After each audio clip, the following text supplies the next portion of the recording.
And are you refreshed? Yes. Good. Now what? Hi.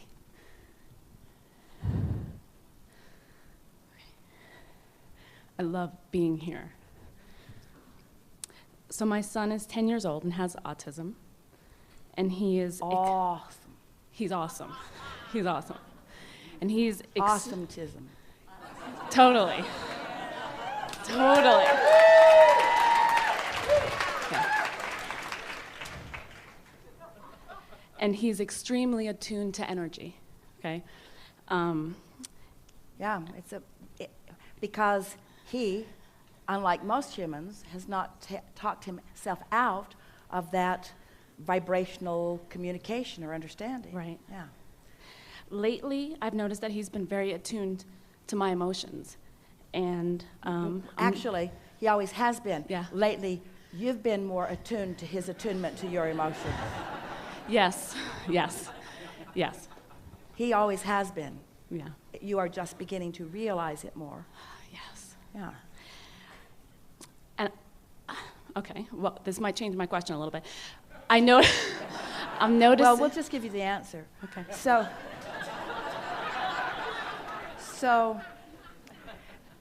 he is a pure reflector of your emotions, since you are not really very good, like most humans, at recognizing your own emotions. So he's just reflecting them back to you in a stronger way. Yes. Yeah. So then, my original question was, how do I unteach conditional happiness to him? But now my question is, how do I unteach? Well, you can't unteach anything. You just begin right now. This is really the key to this unconditional alignment that we are wanting you to reach for. Never mind how you got here, so there's nothing to There's nothing to undo. There's nothing to unlearn or unremember or unlive. None of that, because all of it led to now and all this awareness and all this asking. So it's all good. It's all good. So if you're not trying to undo anything, and you're not trying to control or hang your star on some outcome that's out here, but instead you are doing something that you can do here and now, which is notice the way you feel and adjust accordingly to feel even better, right here, right now, right here, right now, right here, right now, then you've got it. I find when I fall down the scale of emotion, the fall comes faster now. Well, it isn't faster. We know that it seems that way. It's harder. It's not a faster fall. There's more feeling in it because you are acclimating to higher frequencies.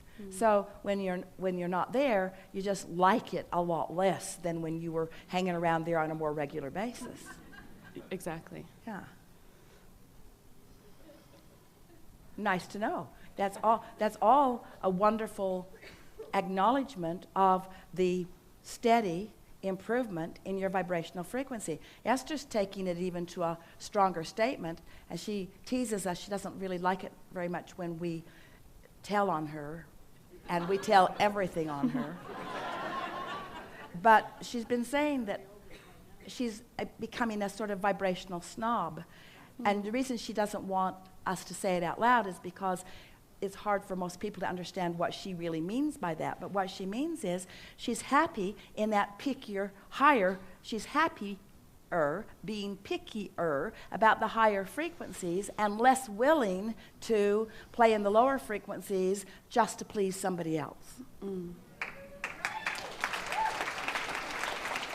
And it really annoys her when she finds herself there on her own.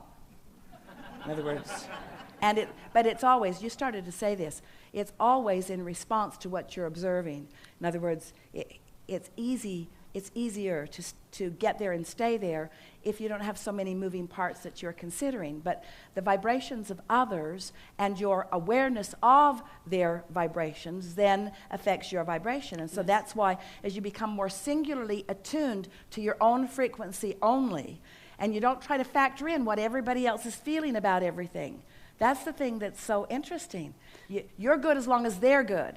But when they're not good, then you're not good. And when you're not good, they're not good. And you're all pointing at each other about why you're not good.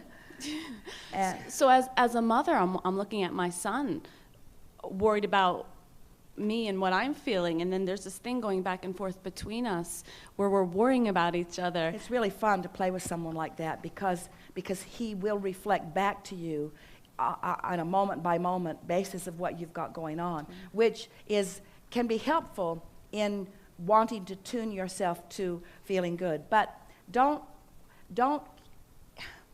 try to adjust to what you think he needs or wants from you. In other words, he's just an amplifier, but don't try to use him as your guidance system even any more than we would want any children to use their parents as their guidance system. It's what most parents want. Most parents want to be the guidance system for their children. And so, and it's the way it often turns out with all of you, because when somebody holds you as their object of attention and they're in alignment, and so they're feeling really good, so the whole of them, their inner being, source energy, part of them and them is focused on you, oh boy, does that ever feel good to you. But if that's a condition that you need, if in order for you to feel good, you need someone in alignment to be focused upon you, then there's nowhere to send you, because that person is not always going to be in that kind of alignment and focused upon you. So you're developing a dependency that you can't sustain. So then you start looking for it in other places that are not even close and finding it not there, and then your opinion of yourself begins to diminish because you've based your opinion of yourself on somebody else's opinion of yourself. We want you to make that relationship with your inner being, period, you see. And so when life happens and something, for example, a phone call comes or an email is received that's displeasing, and I feel myself start to move out of the vortex or move down the emotional scale. Well, how do you stop that momentum? Well, now you're at the bottom of the hill trying to stop the momentum. It's harder. So someone the other day asked, how do I get rid of doubt? And we said, you get rid of it before it starts, which is really annoying. When the momentum is already there, to have someone say, well, you should have gotten rid of it before it got there, but tomorrow's another day, and the next day is another day. In other words, it just gets easier and easier and easier. As you begin more days finding your frequency and maintaining it, it just gets easier and easier until in time you'll have your sea legs and that email won't bother you. It won't bother you. And you'll find yourself, Esther's saying this a lot lately. You know, if something like that had happened even 3 or 4 months ago, my response to it would have been far different than it is now, because I'm steadier now. I'm more consistently I've prepared the atmosphere so that even though you're walking around in the same world, often in the same streets, even often receiving the same emails, even often watching the same movies or television programs, you are responding not because of what's being presented to you, you're responding based upon the vibrational stance that you've accomplished. And so after a while, you just do get your sea legs. You find yourself so knowing that things are working out for you that it doesn't matter how anything appears right here, right now. This is just a condition that is changing based upon your frequency. Or you could say, all right, am I changing this condition of this email based upon my stable frequency? Or am I adjusting my stable frequency to an unstable frequency based upon this email? Because you got that choice in every moment. In every moment, take it down to the emotional level. Well, this can bother me or not bother me. Did you notice we didn't say this can make me happy or sad? Some of them just don't have the potential to make you happy. But there's always a choice. This can bother me or not. Am I choosing for this to bother me? Do I need this condition to sort itself completely out in order for me to feel better? You don't want to be in that position. There's so many conditions that are around. You see, when you are living a conditional love or life, it goes like this. That condition's bothering me. I'll move away from it. That condition's bothering me too. I'll move away from that. And pretty soon, you're in a lonely corner. You're in a lonely corner, not feeling very eager about going out because that condition bothers you and that. But when you are wobble-free, now you can go out anywhere and feel good any place, anytime, because you're stable. And law of attraction will not betray your stability. If you're stable, law of attraction's not going to trick you like the movies make it look like. Oh, the sun is shining. It's the happiest family you've ever seen. It's all sweetness and love. You can tell by the music. And then, boom, the child is stolen in the night.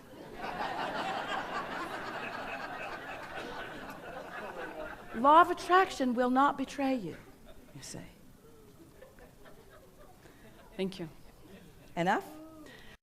I'm a mental health counselor, and like the gentleman who's the orthodontist, I understand now that my work is to be in alignment for myself, and then those that I that come into my practice. Does it bother you?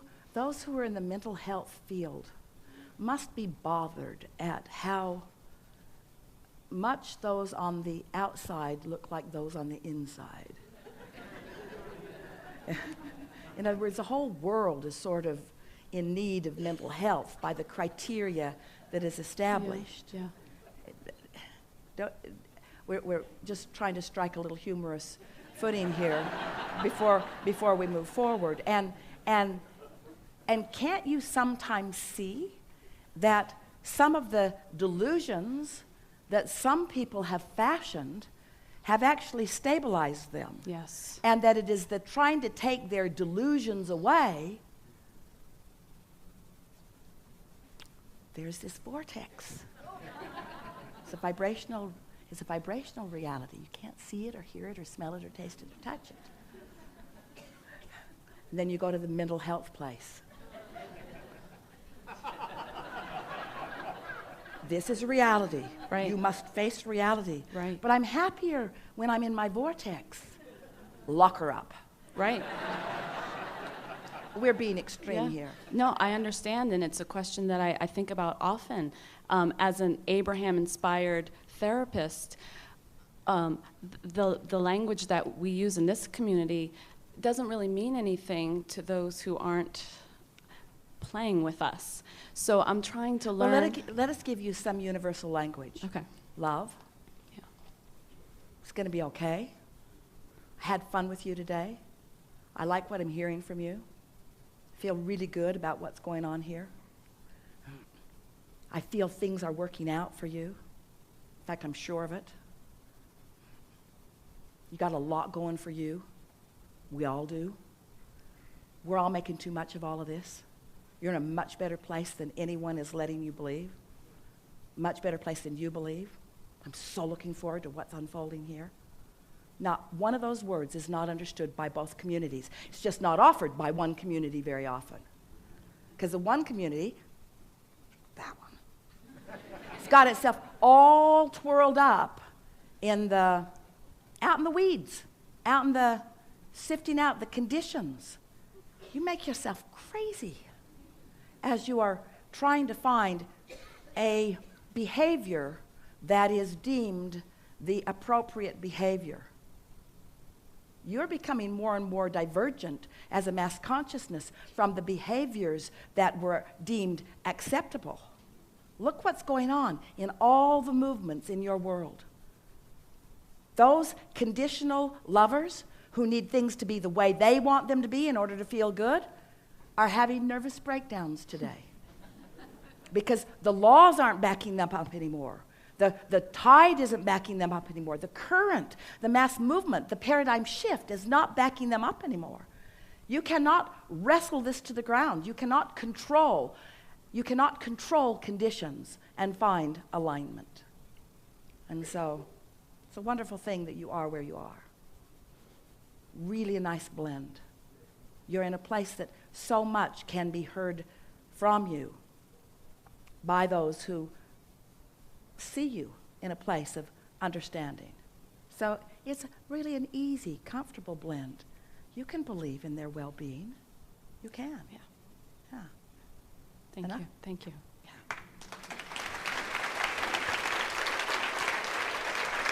Yeah.